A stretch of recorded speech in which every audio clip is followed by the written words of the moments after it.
වැඩක් කරන ගමන් හිතනවා ඔයාලට පොඩ්ඩක් බටන් කවර් කරන හැටි කියලා දෙන්න. මේ තියෙන්නේ බටන් කවර් කරන්න අවශ්‍ය නැ උඩ යට කෑලි දෙක බටන් එකේ. මෙන්න මේ යකඩ කෑල්ල බටන් එකේ උඩ කවර් වෙලා හැදෙන කෑල්ල මේ විදිහට රෙදි කෑල්ල ඇතුළට තියලා මෙන්න මෙහෙම වටෙන් එක්කහු කරලා රෙදි කෑල්ල. ඒ කියන්නේ අර යකඩ පාට කෑල්ල වැහෙන්න හොඳට ඔතා ගන්න ඕනේ. මෙතන නිකන් තියනවට වඩා හොඳයි අපි කරනවා වගේ පොඩක් නූලක් අරගෙන ඒ ටික ගැට ගහන්න.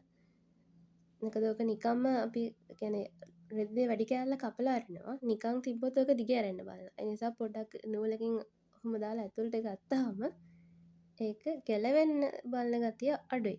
හොඳට හිර වෙලා තියෙනවා. මෙන්න එහෙම තද කරලා ගැට ගහගන්න. පොඩි ගැටයක් දාලා ටිකක් තද කරලා ගන්න. හරි.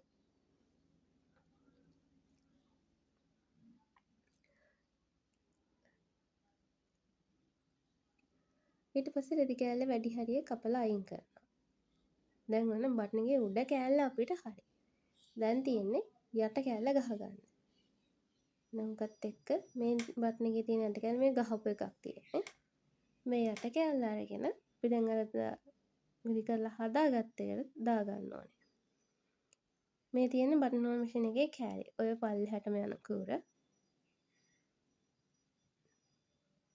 ඒක තද කරගන්න ඕනේ. ඊට පස්සේ මෙන්න මේ ස්ප්‍රින්ග් එක තියෙනවා. ඒක දාලා බටන් එකේ යට පැත්ත අල්ලන් ඉන්න ඕනේ. හෝල්ඩර් එක දාන්න ඕනේ. ඊට පස්සේ මෙන්න මේ පොඩි කෑල්ල මේක ඇතුළට දානවා. ඒකේ සයිස් එක වෙනස් වෙන නිසා ඒ කෑලි දෙක ගලවලා ගන්න පුළුවන්. ඔය තියන්නේ බටන් එකට ඒ සයිස් එකෙන් ගන්න ඕනේ.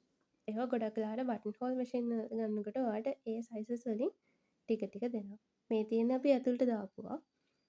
සයිසස් 3ක් විතර ඔය බටන් හෝල් මැෂින් ගන්නකොට දෙනවා.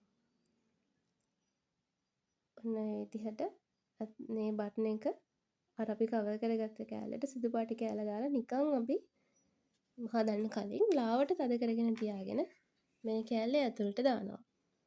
කවර් කරගත්ත කරක ඇතුළට යන්න තමයි දාන්නේ.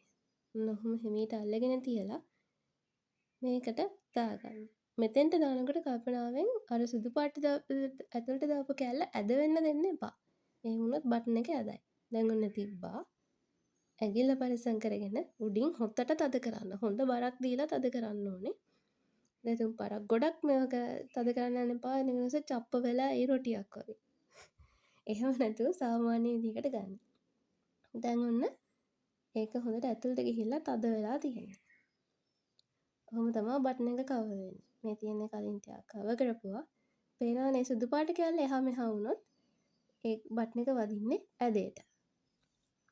එතකොට ඒ බටන් එක පාවිච්චි කරන්න බැරි වෙනවා ඔයාලට. ගොඩක් තද කරලා ගොඩක්ම උඩින් තද කරලා දෙතුන් පාර ගහන්න ගියොත් දෙතුන් පාරකට වැඩිය කියන්නේ සාමාන්‍ය ලොකු ෆෝස් එකක් දීලා ඒක චාප්ප වෙලා යනවා රොටියක් වගේ. ඒ නිසා බලන්න ඕනේ ඔයාලා පොඩ්ඩක් නිකන් ගහලා පුරුදු වෙන්න කොහොමද කියලා.